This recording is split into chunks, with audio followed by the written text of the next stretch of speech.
আমি আরেকবার রিপিট করব, সরি। তো আজকে আমাদের রিটেল সেলস অ্যান্ড অপারেশনের পঞ্চমতম ক্লাস। আজকের ক্লাসের টপিক হচ্ছে retail sales process and selling techniques. অর্থাৎ আজ আমরা রিটেল সেলস অ্যান্ড অপারেশনের আরেকটা গুরুত্বপূর্ণ টপিক সম্পর্কে জানবো। একজন ভালো সেলস এক্সিকিউটিভ শুধু প্রোডাক্ট বিক্রি করেন না, এছাড়াও তিনি কাস্টমারের প্রয়োজন বুঝে সঠিক সমাধান দেন। তো আজকের ক্লাস শেষে আমরা জানতে পারবো কাস্টমার দোকানে প্রবেশ করার পর থেকে যে কোনো প্রোডাক্ট বিক্রি করা শেষ পর্যন্ত কি কি তার কাজ থাকে। তো সেগুলো আমরা ধাপে ধাপে আজকে জানতে পারবো।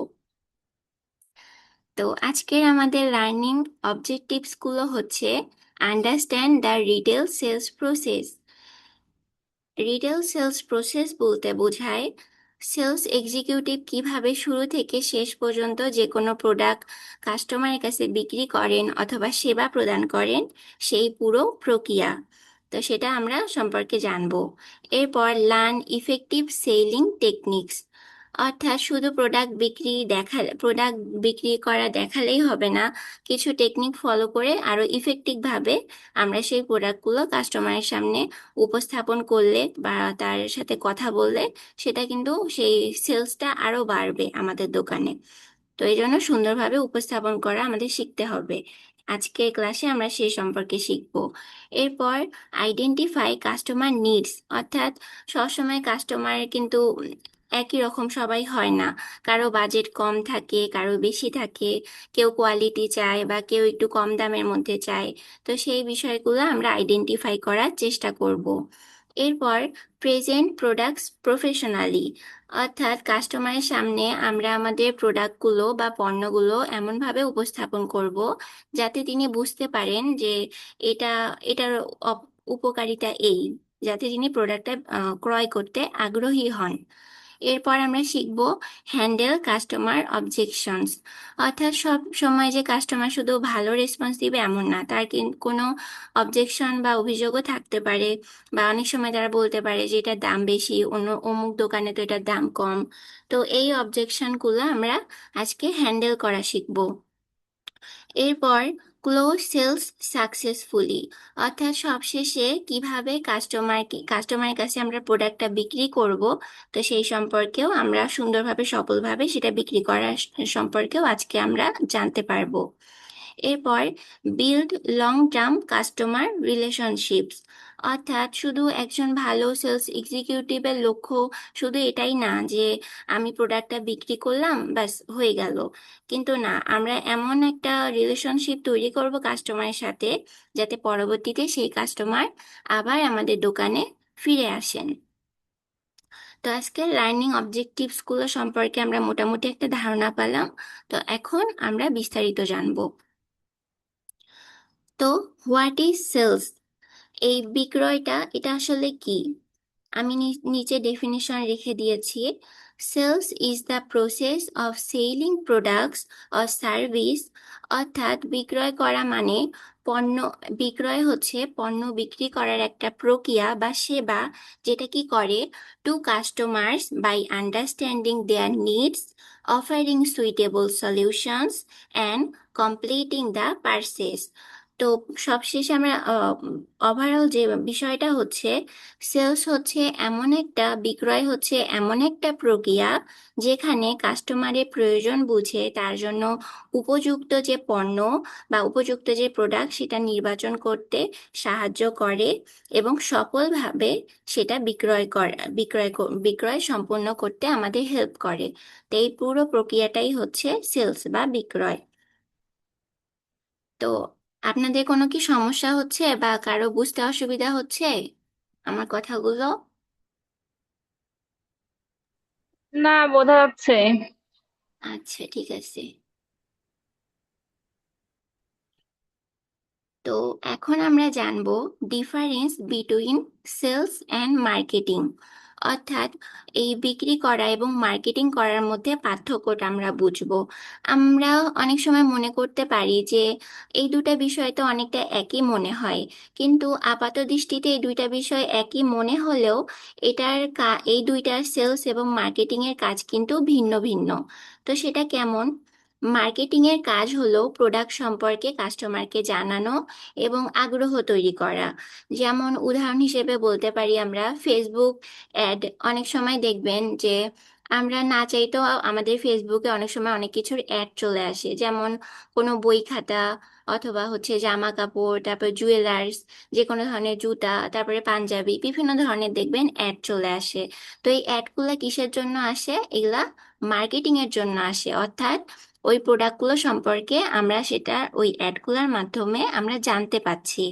আর সেলস মানে কি বোঝায়? সেলস এর কাজটা কি? সেলস এর কাজ হচ্ছে দোকানে আসা কাস্টমারের সাথে কথা বলে তার তার তার কাছে প্রোডাক্টটা বিক্রি করা। তো সহজভাবে আমরা বলতে পারি মার্কেটিং বলতে বোঝায় মানুষকে দোকানে নিয়ে আসা বা প্রোডাক্ট সম্পর্কে জানানো। আর সেলস মানে বোঝায় দোকানে আসা একটা মানুষকে কাস্টমারে রূপান্তর করা। তো তাহলে কি আমরা সেলস অ্যান্ড মার্কেটিং এর মধ্যে পার্থক্য কি এটা বুঝতে পারছি? জি, বুঝতে পারছি। আচ্ছা, তো এরপর আমরা জানবো importance of sales in retail. এই বিক্রি জিনিসটা আমাদের এই রিটেইলে কিভাবে গুরুত্বপূর্ণ ভূমিকা পালন করে। তো প্রথমেই বিজনেস গ্রোথ, অর্থাৎ সেলস যদি আমাদের বিক্রি বাড়ে তাহলে কিন্তু আমাদের ব্যবসাও বাড়বে। বেশি বিক্রি মানে বেশি আয়, আর বেশি আয় মানে ব্যবসা সম্প্রসারণের একটা বা ব্যবসা উন্নতির একটা সুযোগ, তাই না? এরপর কাস্টমার স্যাটিসফ্যাকশন, শুধু প্রোডাক্ট বিক্রি করাই যথেষ্ট না, কাস্টমারের যেন তার প্রয়োজন অনুযায়ী তিনি সঠিক প্রোডাক্টটা পান, তো সেটা আমাদের নিশ্চিত করতে হবে। অর্থাৎ কাস্টমার যাতে কেনার পর বিষয়টা নিয়ে সন্তুষ্ট থাকেন, এটা আমরা নিশ্চিত করব। এটাই হচ্ছে সেলসের অন্যতম একটা গুরুত্বপূর্ণ উদ্দেশ্য। এরপর প্রফিট জেনারেশন। একটা রিটেল বিজনেস বলতে বিজনেস চালাতে দোকান ভাড়া, এরপর কর্মচারী বেতন, তারপরে বিদ্যুৎ বিল সহ কিন্তু নানা খরচ থাকে। তো সেক্ষেত্রে আমরা সেলস থেকে কিন্তু প্রতিষ্ঠানের লাভ আসে, আর সেই লাভ দিয়ে আমাদের কি হয়? ব্যবসাটা পরিচালিত হয়, অর্থাৎ আমাদের প্রফিট জেনারেশন হয়। তো এইটাও সেলসের একটা অন্যতম গুরুত্বপূর্ণ ধাপ। এরপর কাস্টমার লয়ালিটি। যদি একজন কাস্টমার প্রতিবার একই দোকান থেকে কেনাকাটা করেন তখন কিন্তু তার দোকানের প্রতি একটা তিনি লয়াল লয়াল কাস্টমার হয়ে যায়। যে আমরা আমরা জানবই যে উনি কাস্টমারটা আমাদের কাছে আসবে প্রোডাক্ট নিতে। তো যখন তিনি ভালো একটা সার্ভিস পাবেন তখনই কিন্তু তিনি বারবার আমাদের দোকানে ফিরে আসবেন।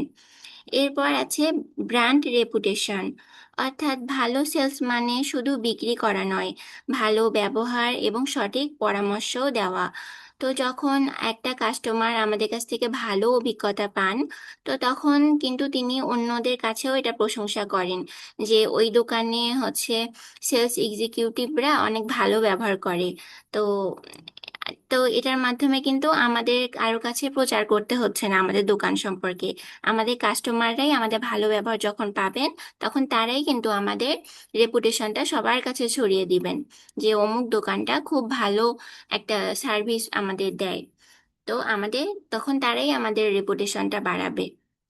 তো এটাই হচ্ছে importance of sales in retail. এর পরের স্লাইডে আমরা শিখব the 7 steps of the retail sales process, অর্থাৎ এই রিটেল সেলের আমরা 7টা প্রসেস শিখব কিভাবে আমরা আমাদের সেলসটা আরো বাড়াতে পারি। তো প্রথমেই হচ্ছে গ্রেটিং, অর্থাৎ এখানে গ্রেটিং দ্য কাস্টমার হতো। তো প্রথমেই হচ্ছে গ্রেটিং, কাস্টমারকে আমরা হাসি মুখে স্বাগত জানাবো। এরপর কি করব? নিড আইডেন্টিফিকেশন, অর্থাৎ উপযুক্ত প্রোডাক্ট, তিনি যেটা চান সেই উপযুক্ত প্রোডাক্টটা আমরা তার কাছে বুঝে তার কাছে দেখাবো। এরপর প্রোডাক্ট প্রেজেন্টেশন, প্রোডাক্টটা উপযুক্ত যেটা তিনি চান সেটা আমরা, সরি, নিড আইডেন্টিফিকেশন হচ্ছে কাস্টমারের যেটা আমাদের বোঝাতে চাচ্ছেন সেটা আমরা বোঝার চেষ্টা করব। এরপর প্রোডাক্ট প্রেজেন্টেশন, তিনি যেটা চাচ্ছেন সেটা তার সামনে আমরা উপস্থাপন করব। এরপর প্রোডাক্ট ডিমনস্ট্রেশন, অর্থাৎ তিনি যে প্রোডাক্টটা চাচ্ছেন সেই প্রোডাক্টটার আমরা বের করার পর সেটার ব্যবহার আর সুবিধা সম্পর্কে তাকে আমরা জানাবো। এরপর হ্যান্ডলিং অবজেকশনস, যদি তার কোনো অভিযোগ থাকে বা কোনো প্রশ্ন থাকে সেগুলো আমরা হ্যান্ডেল করব। এরপর হচ্ছে 6 নাম্বার স্টেপ হচ্ছে ক্লোজিং দ্য সেল, অর্থাৎ বিক্রয় সম্পূর্ণ করব। তারপর আফটার সেলস সার্ভিস, অর্থাৎ বিক্রয়ের পরেও কিছু প্রয়োজনীয় সেবা থাকে, সেগুলো দিব। বিক্রয়ের পরের সেবাটা কি রকম? ধরেন কাস্টমার সেই প্রোডাক্টটা নিয়ে যাওয়ার পর ব্যবহার করছে, তো আমরা তার কাছে জানতে পারি বা তাকে আমরা এটা জিজ্ঞেস করতে পারি যে আপনি এটা ব্যবহারের পর আমাদের একটা রিভিউ দিবেন যে আপনার কাছে বিষয়টা, প্রোডাক্টটা কেমন লাগছে। তো এটাই হচ্ছে আফটার সেলস সার্ভিস। বা যদি কোনো সমস্যা থাকে তো সেটা বিক্রয়ের পর আমরা তাকে হেল্প করব। এটাই হচ্ছে আফটার সেলস সার্ভিস। তো এখানে 7টা প্রসেস আমি পর্যায়ক্রমে লিখে রেখেছি। এখন আমরা এই 7টা প্রসেসের বিস্তারিত সম্পর্কে জানবো। তো আমাদের ফার্স্ট স্টেপটা কি ছিল? গ্রেটিং দ্য কাস্টমার, অর্থাৎ কাস্টমারকে স্বাগত জানানোর প্রথম ধাপটা, কাস্টমারকে আমরা স্বাগত জানাবো। তো কিভাবে জানাবো? ওয়েলকাম দ্য কাস্টমার, কাস্টমার যখন আমাদের দোকানে আসবে তো তাকে অবশ্যই আমরা হাসি মুখে ওয়েলকাম করব।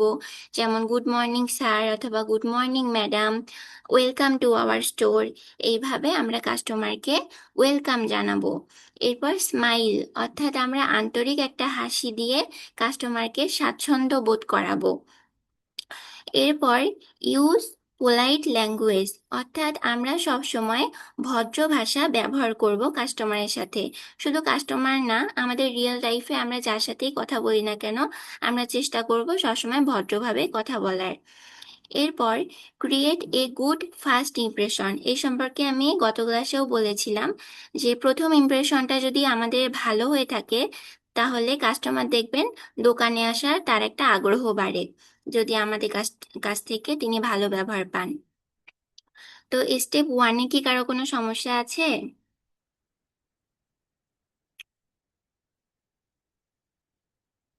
সবাই কি আছেন না ঘুমাচ্ছেন?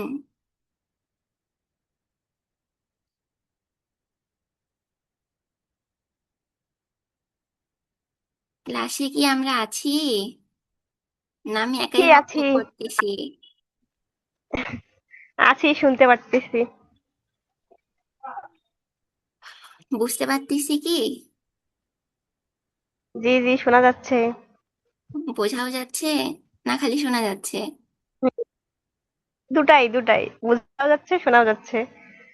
আচ্ছা, এরপর আমাদের স্টেপ 2, এখানে আমরা শিখব আইডেন্টিফাইং কাস্টমার নিডস, অর্থাৎ কাস্টমারের প্রয়োজনীয়তা বুঝে তাকে আমরা জিনিস বা প্রোডাক্ট প্রোভাইড করব। তো প্রথমেই আস্ক ওপেন এন্ডেড কোশ্চেন, আমরা এমন প্রশ্ন জিজ্ঞাসা করব যেটার উত্তর আর কি এক কথায় দেওয়া যায়। যেমন কাস্টমার কি, যাতে প্রথম প্রশ্নেই তিনি কি চাচ্ছেন সেটা তিনি বলে দিতে পারেন আমাদের ক্লিয়ার ভাবে। তো এরপর লিসেন কেয়ারফুলি, কাস্টমার যখন কথা বলবে তো তখন আমরা কাস্টমারের কথা অবশ্যই মনোযোগ দিয়ে শুনবো, তার কথার মাঝখানে আমরা কোনো বাধা দিব না। এরপর আন্ডারস্ট্যান্ড বাজেট, অর্থাৎ কাস্টমার কত টাকা খরচ বা কেমন বাজেট তার, কত টাকা তিনি খরচ করতে চান সেটা আমরা জানার চেষ্টা করব। তো এক্ষেত্রে একটা বিষয়, আমরা প্রথমেই তাকে জিজ্ঞেস করব না যে স্যার বা ম্যাম আপনার বাজেট কত কত, তো তখন কিন্তু তিনি একটু মাইন্ডও করতে পারেন। তো আমরা তার তিনি কি চাচ্ছেন সেটা সুন্দরভাবে মনোযোগ সহকারে শোনার পর শেষে আমরা এভাবে বিনয়ের সাথে বলবো যে স্যার বা ম্যাম যদি কিছু মনে না করেন আপনার বাজেটটা কত, তো তাহলে আমরা সেই অনুযায়ী আপনাকে আরো ভালো ভালো প্রোডাক্ট দেখাতে পারি। এরপর আইডেন্টিফাই কাস্টমার প্রিফারেন্স, অর্থাৎ কাস্টমার কোন ব্র্যান্ড বা কোন কালার অথবা কোন ধরনের ফিচার বৈশিষ্ট্যের জিনিস পণ্য পছন্দ করবেন, তো সেটা আমাদের আইডেন্টিফাই করতে হবে। তো এটা হচ্ছে আমাদের স্টেপ 2। তারপরে স্টেপ 3-তে আমি রেখেছি প্রোডাক্ট প্রেজেন্টেশন, অর্থাৎ কাস্টমারের প্রয়োজন বোঝার পর আমাদের যে কাজটা প্রথমেই সেটা হলো সঠিকভাবে আমরা প্রোডাক্টটা উপস্থাপন করব। তো একটা বিষয় মনে রাখবেন যে শুধু প্রোডাক্টটা আমরা দেখাই দিলাম তাতেই হয়ে গেল এমন না, সুন্দরভাবে আমরা সেটা উপস্থাপন করব। আম, এখানে এডিট করবেন, আঁকা কি করবেন না? আমার ক্লাসের অসুবিধা হয়, স্লাইডটা নষ্ট করে দিচ্ছে। তো স্টেপ 3-তে প্রোডাক্ট প্রেজেন্টেশন। তো এক্সপ্লেইন ফিচার্স, অর্থাৎ তিনি যে প্রোডাক্টটা চাচ্ছেন সেটা তার সামনে উপস্থাপন করার পর আমাদের প্রথম কাজ হচ্ছে প্রথমে প্রোডাক্টের এক্সপ্লেইন ফিচার্স, অর্থাৎ প্রোডাক্টের বৈশিষ্ট্যগুলা আমরা তার সামনে তুলে ধরবো যে এই প্রোডাক্টের বৈশিষ্ট্য এমন। যেমন উদাহরণ হিসেবে বলা যায়, ধরেন আপনি কোনো স্মার্টফোন কিনতে গেছেন, তো তখন আমরা আমরা সেলসম্যান হিসেবে আমরা তাকে বলতে পারি যে এটার ব্যাটারি খুব ভালো বা এটার র্যাম এত জিবি। তো এইভাবে কি করব, আমরা প্রোডাক্টটার বৈশিষ্ট্য কাস্টমারের কাছে তুলে ধরবো। এরপর এক্সপ্লেইন বেনিফিটস। এরপর শুধু যে ফিচার্স বৈশিষ্ট্যই বলে দিলাম এমন না, এটার বেনিফিটটা কি আমরা সেটাও যদি বলে দেই তখন কাস্টমার কিন্তু কিনতে আরো আগ্রহী হবে। তো মোবাইল ফোনের বিষয়টা আমরা বলতে পারি যে এই এই মোবাইল ফোনে খুব সুন্দর ছবি ওঠে বা এটা ওয়াটারপ্রুফ। তো এগুলা হচ্ছে বেনিফিট। তারপর কম্পেয়ার প্রোডাক্টস। যদি কাস্টমার দুটি প্রোডাক্ট নেওয়ার মধ্যে যদি দ্বিধাদ্বন্দ্ব করে থাকেন, তো তখন আমাদের কি করতে হবে, তাকে সাহায্য করতে হবে। দুইটি প্রোডাক্টের মধ্যে আমাদের কম্পেয়ার অর্থাৎ তুলনা করে পার্থক্য তাকে সুন্দরভাবে বুঝাই দিতে হবে যে এই প্রোডাক্টটা হচ্ছে এই রকম, বা এই প্রোডাক্ট থেকে আপনি এই এই বেনিফিটগুলো পাচ্ছেন, আবার অমুক দিকের প্রোডাক্টটা, এই প্রোডাক্ট থেকে আপনি অমুক অমুক জিনিস পাচ্ছেন। তো এইভাবে আমরা যখন তাকে বলে দিব, তো তখন তার সিদ্ধান্ত নিতে সুবিধা হবে তার জন্য কোন প্রোডাক্টটা ভালো হবে। এরপর রিকম্বিনেট দ্য বেস্ট অপশন। আমরা প্রোডাক্টটা তাকে সাজেস্ট করব যে আপনি এটা নিয়ে দেখতে পারেন, এটা আপনার জন্য ভালো হবে। বা তিনি যে ধরনের আর কি চাচ্ছেন তার মধ্যে আমরা যেটা ভালো হবে সেটা আমরা তাকে সাজেস্ট করব। তো এরপর স্টেপ 3-তে আমরা শিখব প্রোডাক্ট ডিমনস্ট্রেশন, অর্থাৎ আমাদের প্রোডাক্ট প্রেজেন্টেশন করার পরের ধাপই হচ্ছে প্রোডাক্ট ডিমনস্ট্রেশন। তো প্রোডাক্ট ডিমনস্ট্রেশন মানে কাস্টমারের সামনে প্রোডাক্টের ব্যবহার বা এই প্রোডাক্টটা কিভাবে কাজ করে সেইটা তুলে ধরা। তো শো প্রোডাক্ট ইউজেস, প্রোডাক্টটা কিভাবে ব্যবহার করতে হয় সেটা আমরা দেখাই দিব। ধরেন কোনো কাস্টমার আমাদের কাছে ব্লিন্ডার নিতে আসছেন, তো সেই ব্লিন্ডারটা কিভাবে কাজ করে তো সেটা আমরা তাকে বুঝাই দিব যে এটাতে আমরা মশলা বাটাবাটি কাজ করে, এটাতে শুকনো মশলা আমরা বেটে থাকি। তো এইভাবে সুন্দরভাবে আমরা এই বিষয়গুলো তাকে বুঝিয়ে দিব। এরপর এক্সপ্লেন কোয়ালিটি, প্রোডাক্টটা কেমন ম্যাটেরিয়াল দিয়ে তৈরি, কতদিন ব্যবহার করা যাবে, এই সম্পর্কে আমরা তাকে জানাবো। এরপর হাইলাইট অ্যাডভান্টেজেস, অর্থাৎ প্রোডাক্টের যে সুবিধাগুলো সহজ ভাষায় আমরা তার সামনে তুলে ধরবো। যেমন এটা ওয়াটারপ্রুফ বা এটা স্টিলের, এটা অনেক, আপনি যদি সুন্দরভাবে ব্যবহার করেন এটা আপনার কাছে অনেক দিন টিকবে। তো এইভাবে আমরা হাইলাইট করব প্রোডাক্টের ফিচার সমূহ। এরপর বিল্ড কাস্টমার কনফিডেন্স, যখন হচ্ছে কাস্টমার প্রোডাক্ট নিজে ছুঁয়ে দেখবেন বা দেখে নিবেন বা বুঝতে পারবেন, তখন কিন্তু তার একটা আত্মবিশ্বাস বাড়ে, প্রোডাক্টটা কেনার সম্ভাবনাও কিন্তু তখন বেড়ে যায়। তো আমরা চেষ্টা করব কাস্টমারের বিল্ড কনফিডেন্স, কাস্টমারের সেই বিশ্বাসটা বা আশাটা অর্জন করা, এবং তিনি যেন বুঝতে পারেন যে না, এই প্রোডাক্টটা নিয়ে হয়তো আমার জন্য এটা ভালো হবে, এটা নিলে আমি ঠকবো না। তো এইটা আমরা বুঝতে পারবো, তিনি কাস্টমারকে বুঝতে পারবেন। তো এরপর স্টেপ 5-এ আমি রেখেছি হ্যান্ডলিং কাস্টমার অবজেকশনস, অর্থাৎ কাস্টমার যে সবসময় প্রথমবারেই প্রোডাক্টটা কিনতে রাজি হয়ে যাবেন এমন কিন্তু না। অনেকে আপত্তি জানাতে পারে যে আপনার দোকানে তো দেখলাম সবকিছু এই ভালো, ঠিক আছে, কিন্তু অমুক দোকানে তো এটার এই কোয়ালিটি কিন্তু দামটা কম। তো এই সমস্ত প্রশ্নের ক্ষেত্রে আমরা অবশ্যই সুন্দরভাবে বিষয়টা হ্যান্ডেল করব। তো প্রথমেই লিসেন কেয়ারফুলি, আমরা কাস্টমারের কথাটা সুন্দরভাবে মনোযোগ দিয়ে শুনবো। এমন যদি কোনো প্রশ্ন তিনি করে ফেলেন যেটা আমাদের জন্য বিরক্তি বা অস্বস্তির কারণ হয়ে থাকে, তখন আমরা কি করব, স্টে কাম, অর্থাৎ আমরা শান্ত থাকার চেষ্টা করব। কোনো রাগ করা যাবে না, কাস্টমার যে ধরনের যাই কিছু বল না কেন আমাদের শান্ত থাকতে হবে, রাগের মাধ্যমে জবাব দেওয়া যাবে না। এরপর অ্যান্সার দ্য ফ্যাক্টস, যে তথ্য আমরা নিশ্চিত, আপনারা মিউট করবেন প্লিজ।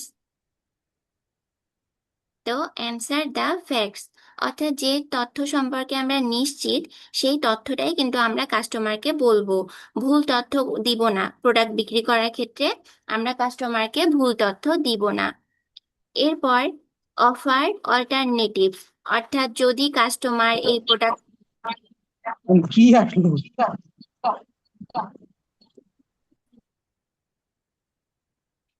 তো অফার অল্টারনেটিভস, যদি কাস্টমার এই মানে যে প্রোডাক্টটা দেখাচ্ছি সেটা পছন্দ না করে, তো তাহলে আমরা একই ধরনের অন্য প্রোডাক্ট তার সামনে শো করব। অর্থাৎ অফার অল্টারনেটিভস, আমরা ভিন্ন প্রোডাক্টটা, একই কোয়ালিটির ভিন্ন প্রোডাক্টটা তার সামনে শো করব। এইভাবে আমরা কি করব, তার অবজেকশনগুলো আমরা হ্যান্ডেল করে থাকব। এরপর আমি স্টেপ 6-এ আপনাদের জন্য রেখেছি ক্লোজিং দ্য সেল। তো সবকিছু হয়ে যাওয়ার পর আমরা চেষ্টা করব কাস্টমারের কাছে সেই প্রোডাক্টটা বিক্রি করা। তো প্রথমেই আস্ক ফর পারচেজ ডিসিশন, অর্থাৎ কাস্টমার যদি প্রোডাক্টটা সম্পর্কে সন্তুষ্ট হয়ে থাকেন তাহলে আমরা ভদ্রভাবে জিজ্ঞাসা করব যে স্যার, আপনি কি প্রোডাক্টটা নেবেন, তাহলে আমি বিল তৈরি করি, বা আপনার কি সিদ্ধান্ত, আপনি নিশ্চিত এটাই নেবেন। এভাবে আমরা সুন্দরভাবে জিজ্ঞাসা করব যে বিল তৈরি করব কিনা। অর্থাৎ কনফার্ম প্রোডাক্ট সিলেকশন, কাস্টমার যদি প্রোডাক্টটা সিলেক্ট করা তার হয়ে যায় তাহলে আমরা বিল করার আগে আমরা নিশ্চিত করব যে প্রোডাক্টটা আদৌ ঠিক আছে কিনা, কাস্টমার যেভাবে চাচ্ছেন সেই কালার ঠিক আছে কিনা, বা কোয়ান্টিটি ঠিক আছে কিনা, এই সব কিছু আমরা নিশ্চিত করব। এরপর কমপ্লিট পেমেন্ট, অর্থাৎ কাস্টমারের পছন্দ অনুযায়ী আমরা পেমেন্টটা গ্রহণ করব। সেটা কিভাবে, ক্যাশে অথবা কার্ডে অথবা মোবাইল ব্যাংকিং অথবা ওই যে কিউআর স্ক্যান করে দেয়, তো সেভাবে তিনি কাস্টমার যেভাবে আমাদের পেমেন্ট করতে চান তার পছন্দ অনুযায়ী আমরা সেভাবে পেমেন্টটা গ্রহণ করব। তো সবশেষে থ্যাংক দ্য কাস্টমার, আমাদের বিক্রি শেষ হওয়ার পর আমরা কাস্টমারকে ধন্যবাদ জানাবো। তাকে বলতে পারি এই যে have a nice day sir, বা আপনি আমাদের দোকানে আবার আসবেন, অসংখ্য ধন্যবাদ আপনাকে। তো একটা ছোট্ট ধন্যবাদও কিন্তু কাস্টমারের মনে অনেক ভালো প্রভাব ফেলতে পারে। তো অবশ্যই আমরা বিক্রি করার শেষে তাকে ধন্যবাদ জানাবো। তো এরপর স্টেপ 7, আমাদের last step, after sales service. তো অনেকেই আমরা মনে করি যে প্রোডাক্ট বিক্রি করা হয়ে গেছে, আমাদের কাজ শেষ। আসলে কিন্তু তা না। বিক্রি করার পরও কাস্টমারকে আমরা প্রয়োজনীয় সহায়তা দেওয়ার মাধ্যমে আমরা আমরা অনেক কাজ করতে পারি, সেটাই হচ্ছে আফটার সেলস সার্ভিস। তো সেই সহায়তাগুলো কি কি, তো যেমন আমরা বলতে পারি প্রোডাক্টটা সাপোর্ট, তো কাস্টমার প্রোডাক্ট ব্যবহার করতে গিয়ে যদি কোনো সমস্যায় পড়ে, তো সেক্ষেত্রে আমরা তাকে হেল্প অফার করতে পারি যে যে কোনো ধরনের সমস্যা হলে আপনারা আমাকে বলতে পারেন, আমরা আমাদের প্রতিষ্ঠান থেকে কোনো লোককে পাঠাবো, আপনাকে হেল্প করে দিবে। এরপর ওয়ারেন্টি ইনফরমেশন, অর্থাৎ সেই প্রোডাক্টটার সময়সীমা বা শর্ত আমরা পরিষ্কারভাবে তাকে বুঝাই দিব। এরপর রিটার্ন অ্যান্ড এক্সচেঞ্জ পলিসি, যদি প্রোডাক্টটা পরিবর্তন বা ফেরত নেওয়া যদি নিয়ম থাকে তাহলে কাস্টমারকে জানাবো, আর যদি না থাকে তাহলে তো কাস্টমারকে এটাও আমরা জানিয়ে দিতে হবে যে এটা রিটার্ন নেওয়ার আমাদের দোকানে কোনো অপশন নাই। তো এইভাবে আমরা তাকে সব ক্লিয়ারলি কাস্টমারকে জানিয়ে দিব। সবশেষে কাস্টমার ফলো আপ, কিছু প্রতিষ্ঠানে কাস্টমারের মতামত নেওয়া হয়, বিষয়টা অনেকটা রিভিউয়ের মতো, যে আপনি এই প্রোডাক্টটা যে ব্যবহার করছেন এটার হচ্ছে আমাদের একটু রিভিউ দিন, আপনার কাছে কেমন লাগছে বিষয়টা। এই কাস্টমার ফলো আপটা বিশেষ করে অনলাইনে বেশি ইউজ হয়। আমরা অনলাইন থেকে অনেক সময় প্রোডাক্ট নেওয়ার পর আমাদের কাছে কিন্তু রিভিউ চাই যে আহ, আপনি যে ব্যবহার করছেন বিষয়টা আসলে কেমন লেগেছে, একটু রিভিউ দিয়েন। তো ওভারঅল এই 7টা স্টেপে কি কারো কোনো সমস্যা আছে?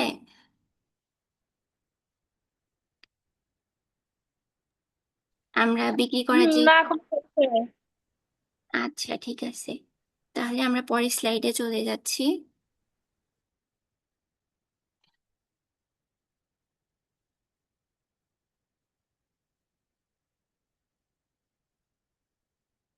আমাদের ক্লাসটা যদি শেষ হয়ে যায় না, আমি আবারও একবার লিংক দিব, কারণ 40 মিনিট পার হতে আর বেশি সময় নাই।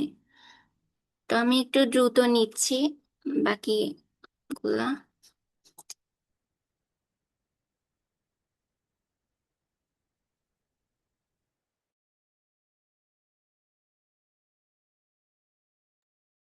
তো আমরা এখন শিখব সেলিং টেকনিক সম্পর্কে। আমরা তো বিক্রি করার অনেকগুলো স্টেপ শিখলাম, তো এখন আমরা কিছু টেকনিক শিখব, ছোট ছোট কিছু টেকনিক। তো প্রথমে আমি রেখেছি আপ সেলিং, অর্থাৎ কাস্টমার আমাদের কি ধরনের প্রোডাক্টটা কিনতে চান, তার চেয়ে উন্নত বা উঁচু মানের একটা প্রোডাক্ট তার কাছে প্রস্তাব করাই হচ্ছে আপ সেলিং, অর্থাৎ একটা ভালো প্রোডাক্ট আমরা তার কাছে শো করব, সেটাই হচ্ছে আপ সেলিং। এরপর ক্রস সেলিং। ক্রস সেলিং বলতে বোঝায় কাস্টমার যে প্রোডাক্টটা কিনছেন, তো তার হচ্ছে তার সাথে সম্পর্কিত অন্য প্রোডাক্টও তাকে সাজেস্ট করা। যেমন ধরেন আমাদের দোকানে কোনো কাস্টমার ল্যাপটপ নিতে আসছে, তো ল্যাপটপ কেনার পর তাকে আমরা বলতে পারি যে আপনি একটা ল্যাপটপ ব্যাগ দেখতে পারেন, অথবা ওয়্যারলেস মাউস অথবা কিবোর্ড দেখতে পারেন, যেটা আপনার ল্যাপটপটা চালাতে বা ব্যবহার করতে অনেকদিন টেকসই হতে সাহায্য করবে। তো এইভাবেও আমরা একটা প্রোডাক্ট কেনার পর সেটা সম্পর্কিত অন্যান্য জিনিসগুলোও তার কাছে প্রস্তাব দিতে পারি যে আপনি এটাও কিন্তু কিনতে পারেন। তো এটাই হচ্ছে টেকনিক্স আমাদের বিক্রিটা বাড়ানোর। এরপর সাজেস্টিভ সেলিং, অর্থাৎ কাস্টমারের প্রয়োজন বুঝে অতিরিক্ত কোনো উপকারী প্রোডাক্ট যদি সাজেস্ট করা যায়, তাহলে সেটা আমরা তাকে সাজেস্ট করব। এরপর রিলেশনশিপ সেলিং। তো এটা আবার কেমন? শুধু একবার প্রোডাক্ট বিক্রি নয়, কাস্টমারের সাথে দীর্ঘমেয়াদী সম্পর্ক গড়াই হচ্ছে রিলেশনশিপ সেলিং। তা আশা করি আমাদের সেলিং টেকনিক্সে আমাদের কোনো সমস্যা নাই। আমি একটু দ্রুত নিব, আর 5 মিনিট আমার হাতে সময় আছে। তো তো এখন আমরা শিখবো যে ফিচার্স ভার্সেস বেনিফিট, এই দুটার মধ্যে পার্থক্যটা কি। তো ফিচার্স হচ্ছে, যেটা আমি আগেও ছোট করে বলছিলাম, যে কোনো প্রোডাক্টের বৈশিষ্ট্য, এটা হচ্ছে ফিচার। যেমন ধরতে পারেন কোনো মোবাইল ফোনের ক্যামেরা, বা তার ব্যাটারিটা কত হচ্ছে এমএস, তারপরে তার র্যামটা কত জিবি, স্টোরেজ কত জিবি, এটা হচ্ছে কোনো মোবাইলের বৈশিষ্ট্য। আর বেনিফিটসটা কি? ধরেন মোবাইলটা চার্জ ছাড়াই অনেক দীর্ঘ সময় চলতে পারে, এটা হচ্ছে মোবাইলের বেনিফিটস। এটা এছাড়াও হতে পারে যে এটা ওয়াটারপ্রুফ, অর্থাৎ পানিতে বা বৃষ্টিতে ভিজলেও কোনো সমস্যা হবে না। তো এটা ফিচার্স আর বেনিফিটস এর মধ্যে এটাই পার্থক্য। ফিচার্স মানে বৈশিষ্ট্য, আর বেনিফিটস মানে সেই কাস্টমার কি কি সুবিধা পেতে পারেন সেই প্রোডাক্ট থেকে, সেটা হচ্ছে বেনিফিটস। আমাদের কয়টা স্লাইড আছে? এই তো শেষ প্রায়। এখন আমি কিছু কমন সেলস মিস্টেক আপনাদের জন্য রেখেছি, তো যেগুলো আমাদের অবশ্যই ইগনোর করতে হবে। তো প্রথমেই ইগনোরিং কাস্টমার নিডস। কাস্টমারের প্রয়োজন না বুঝেই প্রোডাক্ট আমরা দেখাতে শুরু করব না, প্রথমে কাস্টমারের প্রয়োজনটা আমরা বোঝার চেষ্টা করব। এরপর টকিং টু মাচ, অর্থাৎ কাস্টমারের কথা না শুনে নিজেরা খুব বেশি আমরা কথা বলবো না, কাস্টমারের পুরো কথাটা শুনবো, মানে আমরা প্রয়োজন ছাড়া কোনো কথা বলবো না আর কি। তো এরপর পোর প্রোডাক্ট নলেজ, অর্থাৎ প্রোডাক্ট সম্পর্কে যদি আমাদের কোনো তথ্যই বা জ্ঞানই না থাকে, তাহলে কি আমরা কাস্টমারকে ভালো প্রোডাক্ট সাজেশন করতে পারবো? অবশ্যই না। এই জন্য প্রোডাক্ট সম্পর্কে একটা ভালো নলেজ থাকতে হবে, পোর নলেজ থাকা চলবে না। এরপর নেগেটিভ অ্যাটিটিউড, রাগী অথবা বিরক্ত আচরণ করা যাবে না। আমরা অবশ্যই কাস্টমারের সাথে পজিটিভ পজিটিভ অ্যাটিটিউডে থাকবো, কাস্টমারের সাথে ইতিবাচক সবসময় তাকে, সে যেন আমাদের কাছ থেকে একটা ইতিবাচক ধারণা পায়।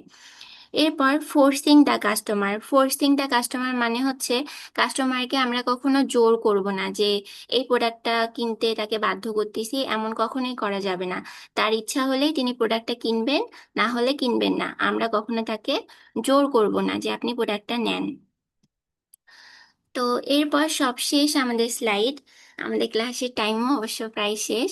তো tips to become a successful salesman, অর্থাৎ একজন হচ্ছে সফল হচ্ছে রিটেল কর্মী হওয়ার কিছু টিপস আমি এখানে রেখেছি। তো প্রথম টিপস হচ্ছে নো ইওর প্রোডাক্ট, অর্থাৎ যে প্রোডাক্টটা আমরা বিক্রি করব সেটা সম্পর্কে অবশ্যই আমাদের সম্পূর্ণ একটা জ্ঞান রাখতে হবে, সেটা সম্পর্কে আমাদের আগে থেকে জানতে হবে যে এটা আমি কাস্টমারকে প্রোভাইড করতেছি। তো এরপর কমিউনিকেট ক্লিয়ারলি, সহজ আর ভদ্র ভাষায়, পরিষ্কার ভাষায় আমাদের কাস্টমারের সাথে কমিউনিকেট করতে হবে। এরপর বিল্ড ট্রাস্ট, অর্থাৎ আমরা যে তথ্যই দেই না কেন সেটা আমাদের সঠিক দিতে হবে, অর্থাৎ কোনো ভুল প্রতিশ্রুতি আমরা কাস্টমারকে দিব না, তার বিশ্বাসটা অর্জন করার চেষ্টা করব। এরপর স্টে প্রফেশনাল, পরিচ্ছন্ন পোশাক, এরপর সুন্দর ব্যবহার, তারপরে সময়ানুবর্তিতা, এই সব কিছুর মাধ্যমে আমরা কি থাকতে পারি, স্টে প্রফেশনাল, অর্থাৎ আমরা দক্ষ হয়ে তার সামনে নিজেদের প্রেজেন্ট করতে পারি। সবশেষে ফলো আপ উইথ কাস্টমার্স, অর্থাৎ প্রয়োজনে কাস্টমারের খোঁজ নিব বা তার কোনো প্রোডাক্ট সম্পর্কিত কোনো সমস্যা থাকলে সেই বিষয়ে আমরা সাহায্য করব। তো ক্লাস ডিউরেশনটা প্রায় শেষের দিকের জন্য আমি একটু দ্রুত নিয়েছি। তো আপনাদের কারো কোনো সমস্যা আছে আজকের ক্লাস সম্পর্কে?